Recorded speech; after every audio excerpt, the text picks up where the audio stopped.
នេះជារូបភាពដែលចាស់មែនទែនហើយអតិថិជនបានផ្ញើមកឲ្យខាងយើងកែហើយយើងនឹងកែហើយដាក់ print នៅលើប្រទេសដែលលុយញោមជូនអតិថិជននេះមានអតិថិជនម្នាក់គាត់បានផ្ញើរូបភាពដើម្បីឲ្យយើង print រូបភាពមួយហ្នឹងដាក់លើប្រទេសដៃជូនគាត់គាត់ថារូបភាពមួយហ្នឹងគឺគាត់ស្រឡាញ់ខ្លាំងមែនទែនរូបហ្នឹងគឺសល់តែមួយស្លឹកទេគឺជារូបតាទូតរបស់គាត់ដោយអ្នកទាំងអស់គ្នាបានឃើញអញ្ចឹងរូបភាពមួយហ្នឹងគឺវាខូច detail អស់ហើយមើលមុខសឹងតែមិនស្គាល់ប៉ុន្តែខ្ញុំនឹងព្យាយាមកែរូបភាពមួយហ្នឹងឲ្យល្អស្អាតជូនអតិថិជនមួយហ្នឹងព្រោះថាគាត់ស្រឡាញ់រូបហ្នឹងខ្លាំងណាស់ហើយមានតែមួយស្លឹកហ្នឹងគាត់ចំពោះហាងក្រុមម្លាគឺទទួលយករូបភាពគ្រប់បែបយ៉ាងដែលពុកម៉ែបងប្អូនផ្ញើមកធ្វើនៅហាងក្រុមម្លាដាក់ print លើប្រទេសដៃរូបភាពប្រភេទមិនក៏យើងទទួលធ្វើដែររូបភាពចាស់យូរឆ្នាំ100ឆ្នាំ80ឆ្នាំក៏យើងទទួលធ្វើដែរហើយពុកម៉ែបងប្អូនកុំព្រួយបារម្ភរូបភាពដែលយើងកែសម្រួលហើយមិនថាតែកែសម្រួលក្នុង AI ឬមួយក៏ Photoshop យើងតែងតែយកអា final ការងារដែលយើងកែសម្រួលរួចហ្នឹងផ្ញើទៅឲ្យម្ចាស់រូបភាពឲ្យគាត់មើលសិនថាបើគាត់អូខេយើងនឹងដាក់ print ជូនហើយចំពោះការកែរូបភាពទាំងអស់ហ្នឹងគឺយើងអត់បានគិតលុយពីពួកគាត់ទេយើង free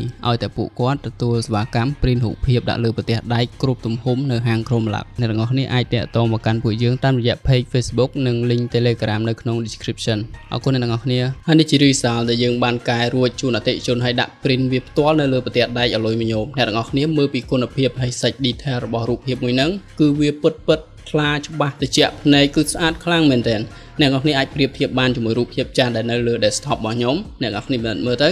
រូបភាពចាស់គឺថាសឹងតែវាមិនអាចយកមកកែបានប៉ុន្តែយើងអាចធ្វើបានហើយសេវាកម្មអស់ហ្នឹងគឺយើង free ជូនអតិថិជនយើងគិតតែតម្លៃប្រទេសដែកតែប៉ុណ្ណោះអរគុណអ្នកទាំងអស់គ្នា